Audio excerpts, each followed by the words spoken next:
नमाज जनाजा हुई है। अल्लाह के वली के कदमों में नमाज जनाजा अदा की जा रही है। इससे कबल हाजी मलक मुश्ताक साहब की नमाज जनाजा हुई। उस वक्त एक ठाटे मारता समुंदर था। पीर साहब सालिकाबाद शरीफ मुझे अच्छी तरह याद है, उस वक्त भी मौजूद थे, बयान फरमाया था, आज भी मौजूद हैं। सिर्फ सालिकाबाद शरीफ नहीं, ढेर शरीफ नहीं, बड़े बड़े आस्थानों से अल्लाह के वलियों का एक जम्मे गफीर है। सिर्फ ये उशाकान मुस्तफ़ा हर शबे से ताल्लुक़ रखने वाले मौजूद नहीं हैं, सरकार के दीवाने हैं। और इतनी बड़ी नमाज जनाजा में यहाँ अल्लाह का मकबूल बंदा कुछ जरूर होगा। अल्लाह तबारक व तआला उस मकबूल बंदे के तवस्सुल से अल्लाह तबारक व तआला मरहूम के दर्जात में बुलंदी फरमाएगा। जिस तरह अल्लामा दाऊद चिश्ती साहब फरमाते रहे थे कि मरहूम ने अपनी जिंदगी याद खुदा और इश्क़ मुस्तफ़ा सल्लल्लाहु अलैहि वसल्लम में गुजारी।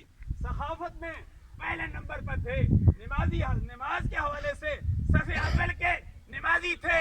इसलिए आज सिर्फ दात इस्लामी वाले नहीं, हर शोबे से ताल्लुक़ रखने वाले, हर मकतबे फिक्र से ताल्लुक़ रखने वाले इस नमाज जनाजे में मौजूद हैं। अल्लाह तबारक व तआला सबकी हाजिरी अपनी बारगाह यादियत में मकबूल मंजूर फरमाए। क्योंकि नमाज जनाजा का वक्त हो चुका है और पीर साहब सालिकाबाद शरीफ, ढेर शरीफ, इन तमाम पीरान इज़ाम की इजाज़त से आज अल्हम्दुलिल्लाह अज़ीज़ मरहूम का भतीजा मौजूद है।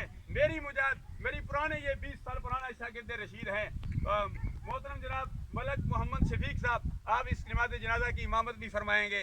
पीर साहब सालिकाबाद शरीफ बड़े बड़े स्थाने वाले मौजूद हैं। लेकिन अल्हम्दुलिल्लाह मरहूम की रूह खुश होगी। पहले चचा का नमाज जनाजा, पहले वालिद के नमाज जनाजा था, आज चचा की नमाज जनाजा पढ़ाई जा रही है। मैं इस मौके पर नायब सूबेदार नौबिसार अहमद खान शहीद आवान बोरियावाल में और गुज़श्ता दिनों अजीज़म नज़ाकत खान शहीद जो वज़ीरिस्तान में शहीद हो गए, उनकी नमाज जनाजा पर नसीर मिल्लत पीर नसीरुद्दीन नसीर अलैहि रहमत का ये शेर उनकी नजर कर रहा था। आज भी ये नजर करता हूँ, इजाजत चाहता हूँ। नूर आंखों में तो चेहरे पे उजाले होंगे, मुस्तफा वालों के अंदाज निराले होंगे। आज इनका अंदाज भी निराला है कि अल्लाह तबारक व तआला का जिक्र किया जा रहा है और ये नमाज जनाजा में आए हैं। ये भी अस्सलातु वस्सलामु अलैका या रसूल अल्लाह का विर्द करते हुए, ला इलाहा इल्लल्लाह मुहम्मदुर रसूलुल्लाह का विर्द करते हुए इस नमाज जनाजा में आए हैं। अल्लाह तबारक व तआला मरहूम के दर्जात में भी बुलंदी अता फरमाए। अल्लाह तबारक व तआला हमारे गुनाहों को भी माफ फरमाए। अल्लाह हमें दुनिया में जिंदा रखे तो इस्लाम पर, मौत दे तो हम सबको